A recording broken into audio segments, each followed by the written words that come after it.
Assalamualaikum warahmatullahi wabarakatuh. Saya Celia Ratifa Westri Samitra dengan PM 10010218062 kelas Hukum Perbankan Syariah kelas B. Ini merepresentasikan makalah saya yaitu analisis perbandingan kinerja keuangan perbankan syariah, bank umum syariah dengan bank umum konvensional, rasio tahun 2017 sampai dengan 2019.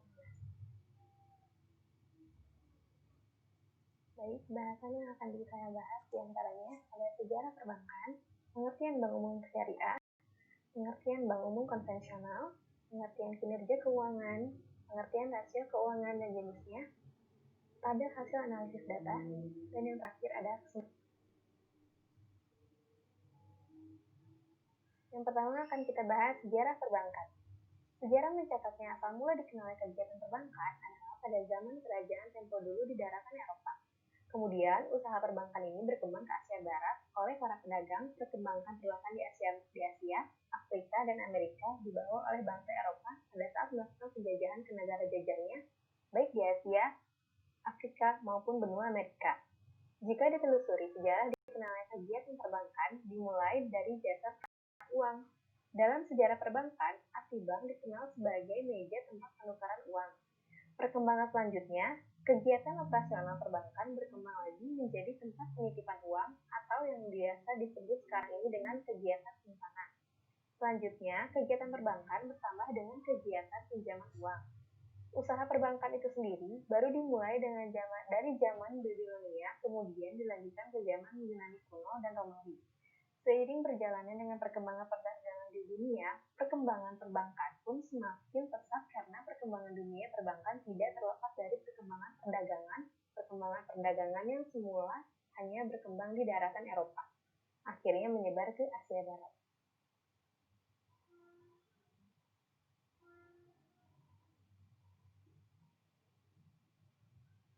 Selanjutnya ada pengertian bank umum syariah dan bank umum konvensional. Yang pertama, bank umum syariah. Bank umum syariah adalah bank yang tata cara operasinya mengikuti ketentuan-ketentuan syariat Islam. Salah satu yang harus dijauhi dalam muamalah Islam adalah praktik-praktik yang mengandung unsur riba. Bank syariah adalah bank yang beroperasi dengan tidak mengandalkan pada bunga, yakni mengacu kepada ketentuan-ketentuan Al-Quran dan Hadis. Yang kedua, ada bank umum konvensional, yaitu bank konvensional merupakan bank yang dalam penentuan harganya menggunakan bunga sebagai balas jasa. Balas jasa yang diterima oleh bank atas penyaluran dana kepada masyarakat maupun balas jasa yang dibayar oleh bank kepada masyarakat atau penghimpunan dana. Selain itu, bank konvensional sendiri akan mengembangkan fee kepada nasabahnya.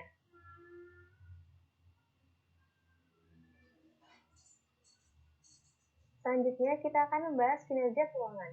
Kinerja keuangan merupakan bagian dari kinerja bank secara keseluruhan. Kinerja atau performance bank secara keseluruhan merupakan gambaran prestasi yang dicapai bank dalam operasionalnya, baik menyangkut aspek keuangan, penghimpunan dana, dan penyaluran dana, teknologi, maupun sumber daya manusia. Berdasarkan hal tersebut, kinerja keuangan bank merupakan gambaran kondisi keuangan bank pada suatu periode terbentuk menyangkut aspek penghimpunan dana maupun penyaluran dana yang biasanya diukur dengan indikator kecukupan modal, likuiditas, dan profitabilitas bank. Baik, selanjutnya kita akan membahas rasio keuangan dan jenis-jenisnya. Di antaranya ada CAR atau Capital Adequacy Ratio. Yang kedua ada NPL atau Non-Performing Loan. Yang ketiga ada ROA atau Return on Asset. Yang keempat ada LDR atau Loan to Deposit Ratio. Dan yang terakhir ada BOPO, biaya operasional, pembiayaan operasional. Yang pertama ada CAR atau Capital Adequacy Ratio.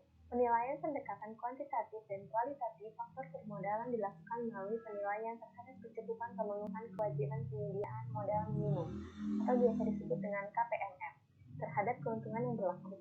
Pada penelitian ini, faktor permodalan dihitung melalui Capital Adequacy Ratio atau CAR, dihitung menggunakan rasio antara jumlah modal terhadap aktiva tertimbang menurut resiko atau ATMR. Yang kedua ada NPL atau Non-Performing Loan. Aktiva produktif masalah NPL merupakan aktiva produktif dengan kualitas aktiva kurang lancar, diragukan, dan macet. Besarnya NPL terhadap dirumuskan sebagai berikut.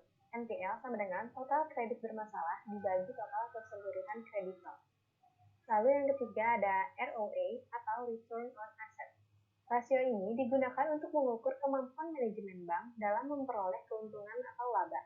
Secara keseluruhan, dalam semakin besarnya ROA atau suatu bank, semakin besar pula tingkat keuntungan yang dicapai bank tersebut dengan semakin banyak pula posisi bank tersebut dari segi penggunaan aset. Rumus yang digunakannya adalah ROA sama dengan laba bersih dibagi total aktiva.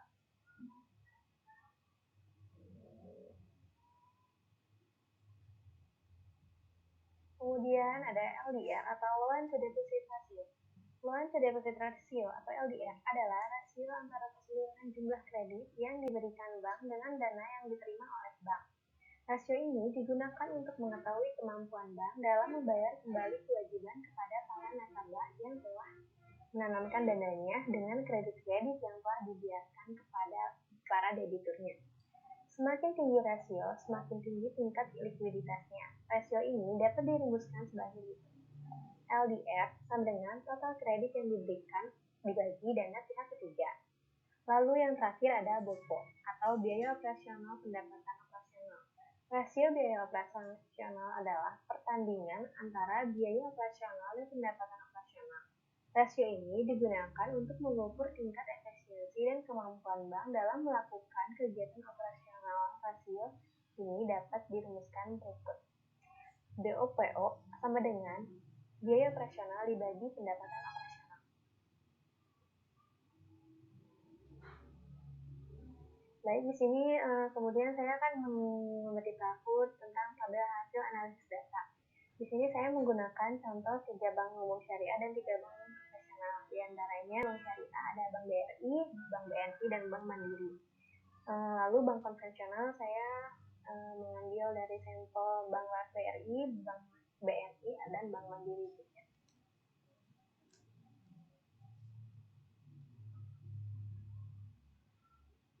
Baik, kemudian di sini ada data rasio keuangan bank syariah. Jadi data rasio keuangan bank syariah ini saya ambil datanya dari laporan tahunan di setiap bank tersebut. Bisa kita ketahui di mana kalau misalkan kita mencari CIR dengan rumus dihitung menggunakan rasio antara jumlah modal terhadap satu timbang menurut resiko. Jika kita mau mencari NPL, kita rumusnya ada total kredit bermasalah dibagi total keseluruhan kredit. ROA rumusnya laba bersih dibagi total aktiva. LDR rumusnya total kredit yang diberikan dibagi dana pihak ketiga. Dan yang terakhir BOPO yaitu biaya operasional dibagi pendapatan operasional. Jika kita sudah menghitung semuanya, kita akan dapatkan seperti tadi tabel berikut ini.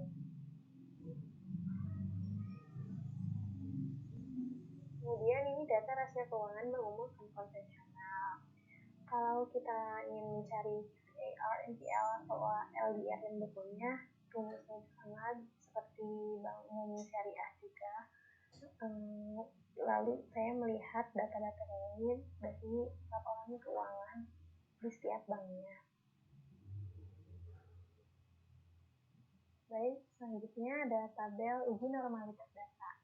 Di sini saya akan menggunakan alfa 0,05 dan saya menghitungnya menggunakan aplikasi SPSS. Jadi dapat dilihat dari hasil uji normalitas data dengan menggunakan formula rasional diperoleh bahwa hasil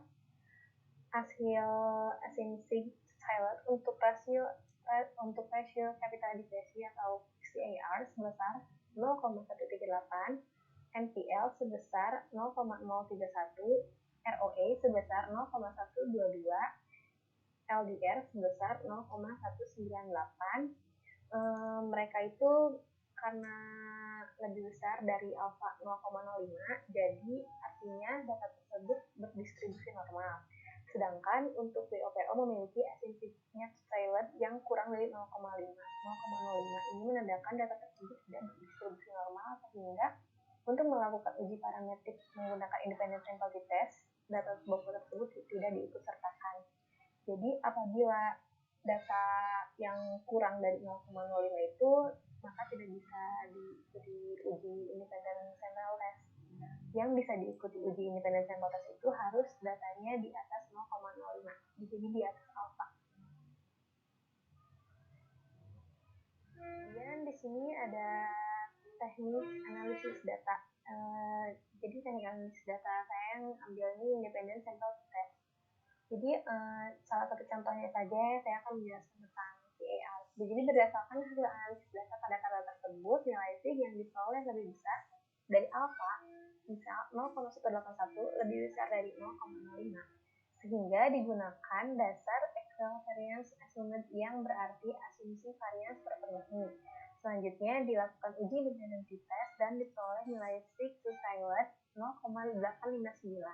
Karena nilai sig to Taylor lebih besar dari alfa 0,859 lebih besar dari 0,05, itu artinya tidak ada perbedaan yang signifikan antara bank syariah dengan bank konvensional jika dilihat berdasarkan rasio TAR. Dan jika ingin melihat perbedaan rasio yang lainnya itu bisa di slide selanjutnya.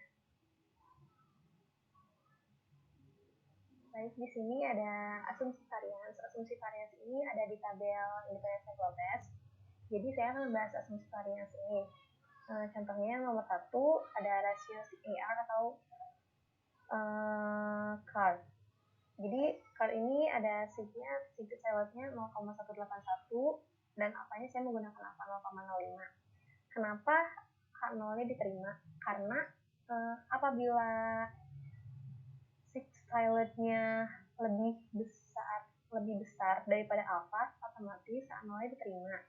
Dan contoh seperti NPL, sig to-Taylor-nya 0,024 dan saya menggunakan alfa 0,05. Sig to-Taylor-nya berarti lebih kecil daripada alfa, maka H0 itu ditolak. Jadi kesimpulannya itu apabila sig to-Taylor-nya lebih besar, otomatis lebih besar dari alfa, otomatis H0-nya diterima. Dan apabila sig to-Taylor-nya lebih kecil dari alfa, otomatis H0-nya ditolak. Nah, kemudian di selanjutnya ada t-test. Sebenarnya sama asumsi varians. Apabila sig to-Taylor-nya lebih besar daripada alfa, otomatis H0-nya diterima, dan apabila sig to-Taylor-nya lebih kecil daripada alfa, berarti kesimpulannya H0-nya ditolak. Berarti di sini ditambah kesimpulannya kalau misalkan H0 diterima, berarti tidak ada perbedaan rata-rata antara bank syariah dan konvensional. Jika H0 ditolak, berarti ada perbedaan rata-rata dari bank syariah dan bank konvensional tersebut.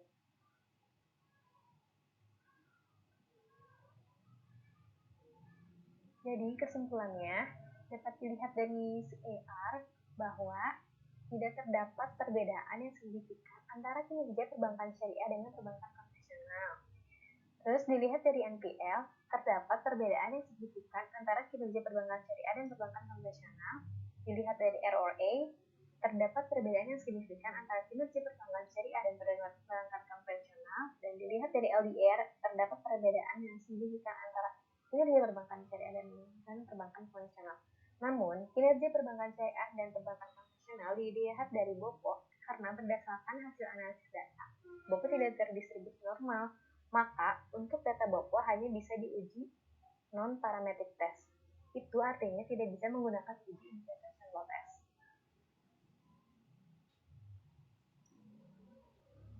Sekian presentasi dari saya, kurang lebihnya mohon dimaafkan. Assalamualaikum warahmatullahi wabarakatuh.